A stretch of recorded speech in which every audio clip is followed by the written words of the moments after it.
우리를 주의 날개 아래에 품으셔서 안식하게 하신 하나님께 감사드립니다. 이 하루도 주님이 주는 안식을 풍성히 누리는 하루가 되게 하여 주옵소서. 주의 말씀으로 주를 믿는 믿음에 굳건하게 서게 하셔서 주만을 바라봄으로 평강과 기쁨이 가득한 하루 되게 하여 주옵소서. 거룩하신 예수님 이름으로 기도드립니다. 아멘. 찬송가 279장입니다. 찬송가 279장입니다.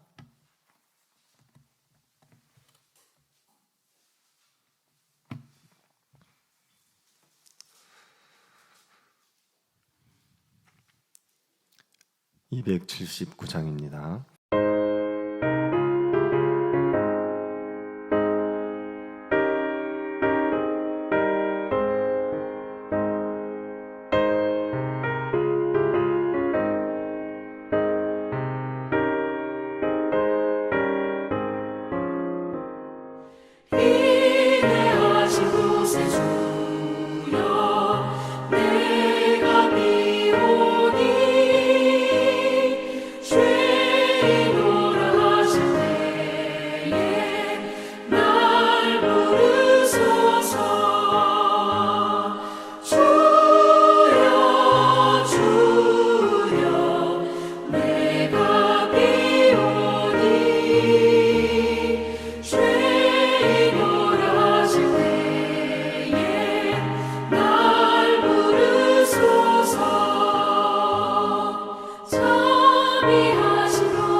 이사야 9장 8절부터 10장 4절입니다.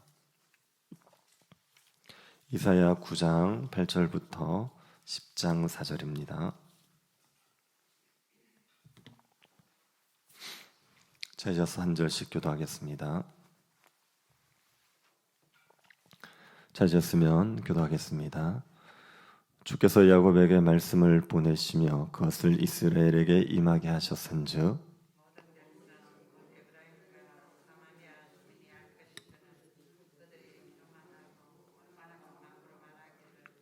벽돌이 무너졌으나 우리는 다듬은 돌로 쌓고 뽕나무들이 찍혔으나 우리는 백향목으로 그것을 대신하리라 하는도다.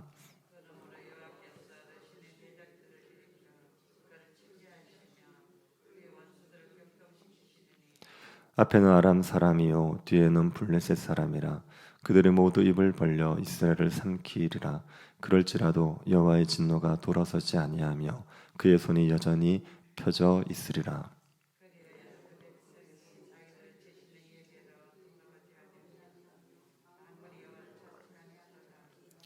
그러므로 여호와께서 하루 사이에 이스라엘 중에서 머리와 꼬리와 종려나무 가지와 갈대를 끊으시리니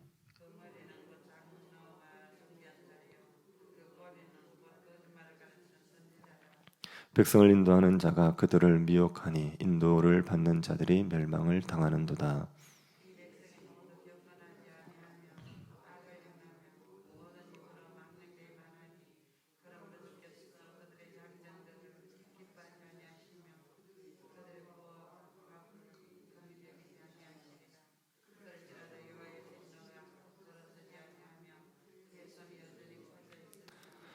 대저 악행은 불타오르는 것 같으니 곧 진레와 가시를 삼키며 빽빽한 수풀을 살라 연기가 위로 올라가게 함과 같은 것이라.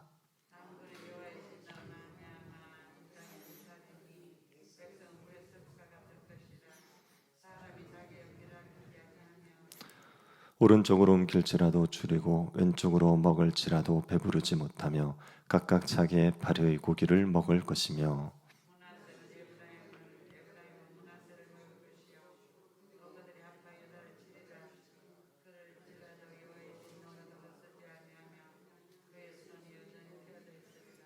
불의한 분명을 만들며 불의한 말을 기록하며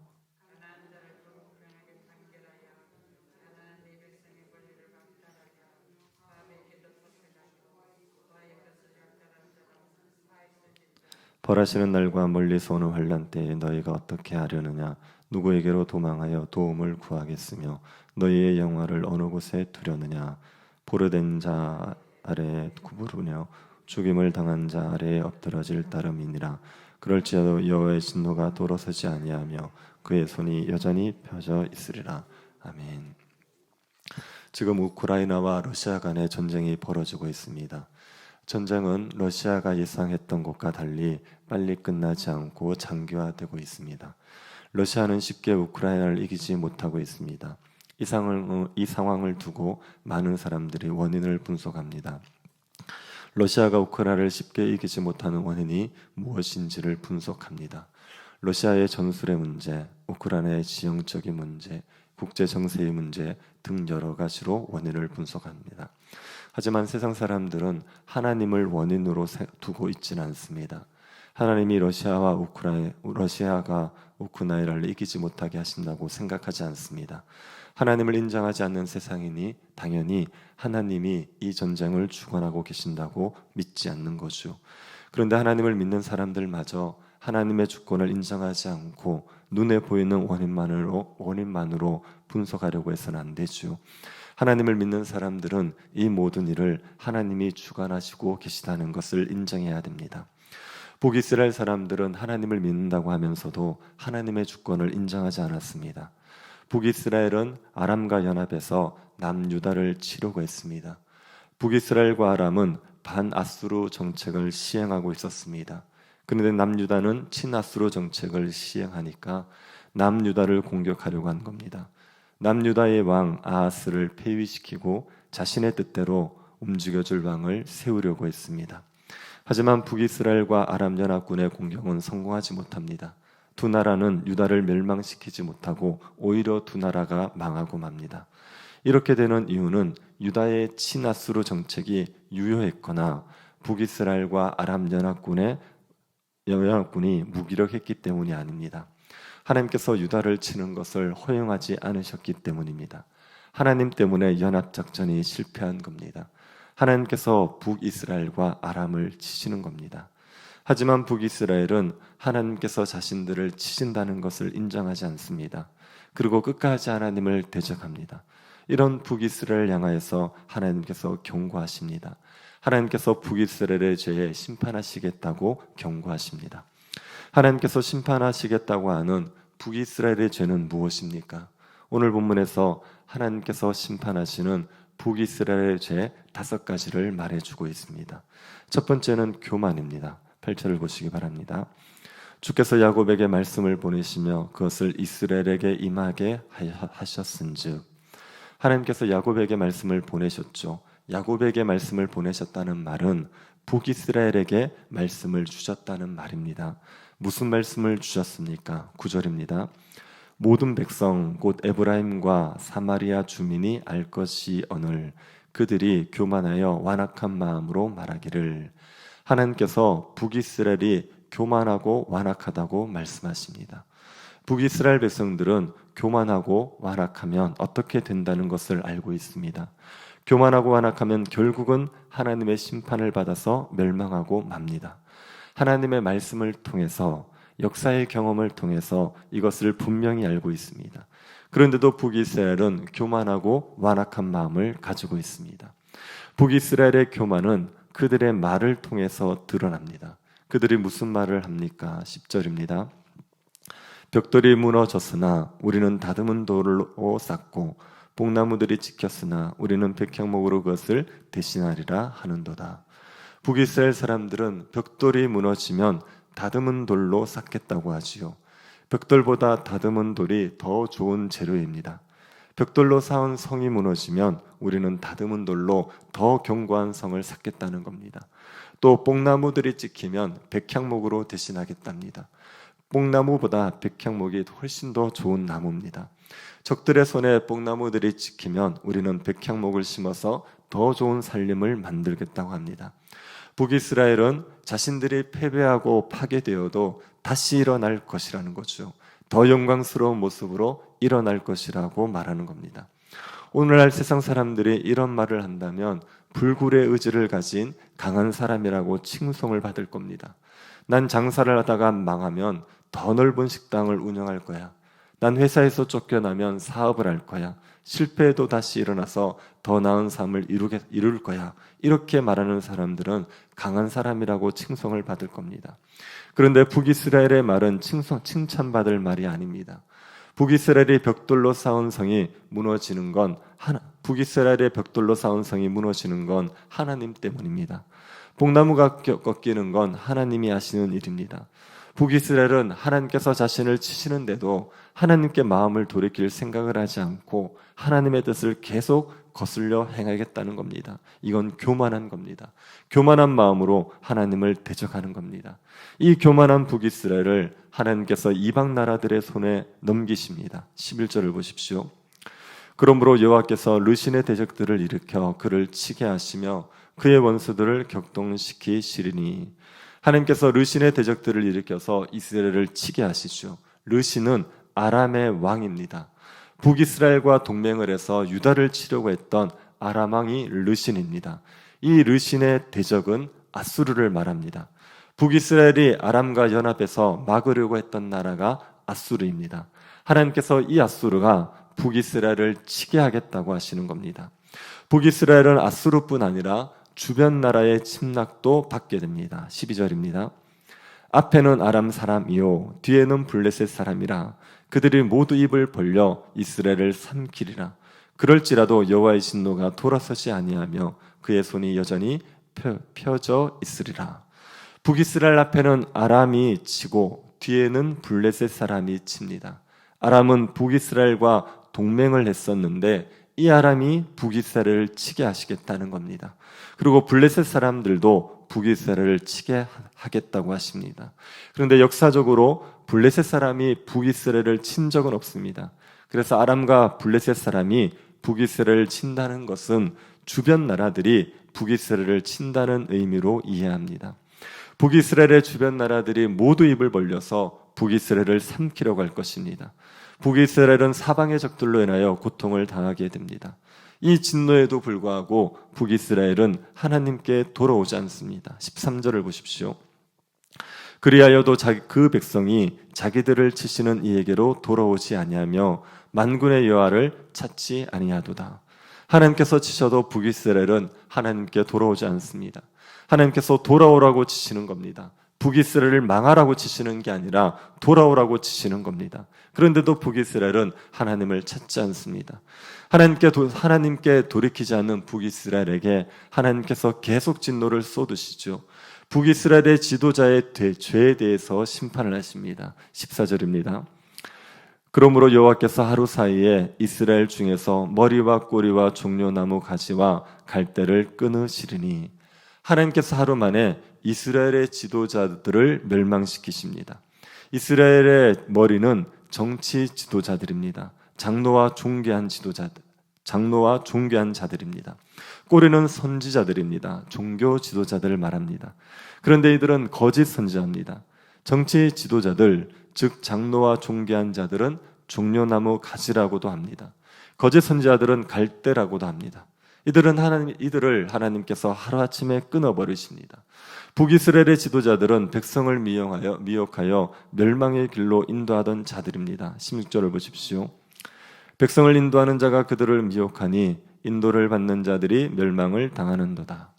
백성을 인도하는 지도자들이 백성들을 미혹하여 하나님을 대적하게 하는 거죠.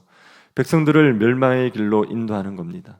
하나님께서는 백성들을 미혹하여 멸망의 길로 인도하는 지도자들을 하루아침에 끊어버리십니다. 거짓으로 백성들을 미혹하는 자들을 심판하시는 겁니다. 그리고 백성들이 경건하지 않고 악을 행하고 망령되게 행하는 죄에 대해서도 심판하십니다. 17절입니다.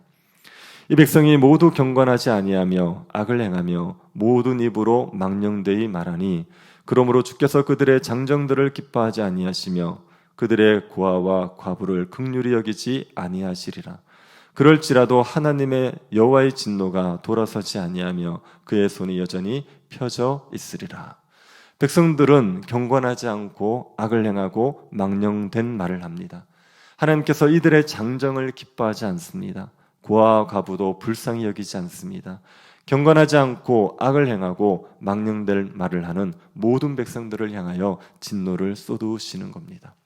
또 형제애를 잃어버린 백성들을 심판하십니다. 18, 19절입니다.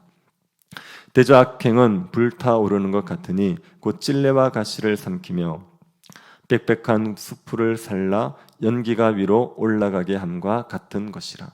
만군의 여호와의 진노로 말미암아 이 땅이 불타리니 백성은 불의 섭과 같을 것이라. 사람이 자기 형제를 아끼지 아니하며. 악행의 불과 같이 악행은 불처럼 사람들을 삼켜버립니다. 악행의 불에 사로잡힌 사람들은 자기의 형제를 아끼지 않습니다. 한 형제면 서로 위해 주어야 되지 않습니까? 그런데 하나님의 진노 아래 있는 북이스라엘은 형제들을 서로 아끼지 않고 서로를 잡아먹지 못해서 혈안이 되어 있습니다. 20절을 보십시오. 오른쪽으로 옮길지라도 줄이고 왼쪽으로 먹을지라도 배부르지 못하며 각각 자기 팔의 고기를 먹을 것이며. 각각 자기 팔의 고기를 먹습니다. 자기의 팔의 고기를 먹는다는 것이 형제를 뜯어 먹는다는 말입니다. 자기의 오른쪽에 있는 형제, 왼쪽에 있는 형제, 자기 가까이 형제를 잡아먹는 거죠. 형제를 이용해서 자기 배를 채우려고 합니다. 하지만 배가 채워지지 않습니다. 오른쪽으로 옮겨도 여전히 줄이고 왼쪽으로 옮겨도 여전히 배부르지 못합니다. 형제를 잡아먹어 보지만 배는 채워지지 않습니다. 그런데 형제를 잡아먹지 못해서 혈안이 되어 있습니다. 형제를 완전히 상실한 거죠. 21절도 보십시오. 므낫세는 에브라임은 므낫세를 먹을 것이요 또 그들이 아파하여 유다를 치리라. 그럴지라도 여호와의 진노가 돌아서지 아니하며 그의 손이 여전히 펴져 있으리라. 므낫세는 에브라임을 먹고 에브라임은 므낫세를 먹습니다. 둘 다 북이스라엘에 속한 지파들입니다. 형제들입니다. 그런데 서로 잡아먹습니다. 또 유다도 잡아먹으려고 합니다. 유다도 한 형제인데 유다도 잡아먹으려 합니다. 이렇게 형제를 잃어버린 북이스라엘을 향해서 하나님께서 진노하시는 겁니다. 마지막으로 가난한 자를 압제하는 죄에 대해서도 심판하시지요. 10장 1, 2절입니다. 불의한 법령을 만들며 불의한 말을 기록하며 가난한 자를 불공평하게 판결하여 가난한 내 백성의 권리를 박탈하며 과부에게 토색하고 고아의 것을 약탈하는 자는 화했을진저. 불의한 법령을 만들어서 가난한 자를 압제하는 자들, 이들도 하나님께서 심판하십니다. 이 하나님의 심판은 그 누구도 피할 수 없습니다. 하나님의 진노로 인하여 결국은 망하게 되는 겁니다. 북이스라엘은 하나님의 진노가 있다는 것을 믿지 않습니다. 그래서 하나님의 진노로 인해서 터지고 깨지는데도 불구하고 하나님께 돌이키지 않습니다. 그리고 결국은 멸망하고 마는 겁니다. 여러분, 하나님의 진노가 있습니다. 죄에 대해서 하나님의 진노가 있습니다. 하나님의 진노 아래 있으면 사람이 아무리 노력하고 애써도 자기의 뜻대로 되지 않습니다. 하나님의 진노 아래에서는 고통과 파멸만 있을 뿐입니다. 이 하나님의 진노를 인정하지 않고서 삶이 무너지는데도 자기 힘으로 삶을 회복하겠다는 것은 어리석은 겁니다. 하나님의 진노에서 벗어날 수 있는 방법은 하나님께 돌이키는 방법밖에 없습니다. 죄를 회개하고 하나님의 긍휼을 구해야지만 하나님의 진노에서 벗어납니다. 하나님의 진노에서 벗어나야 삶이 회복이 되는 겁니다. 신자에게는 하나님의 진노는 없습니다. 하지만 하나님의 징계는 있습니다. 우리가 죄를 끊어버리도록 하시는 하나님의 징계가 있습니다. 하나님이 징계하시면 우리가 아무리 노력해도 우리의 삶에 평강과 기쁨이 없습니다.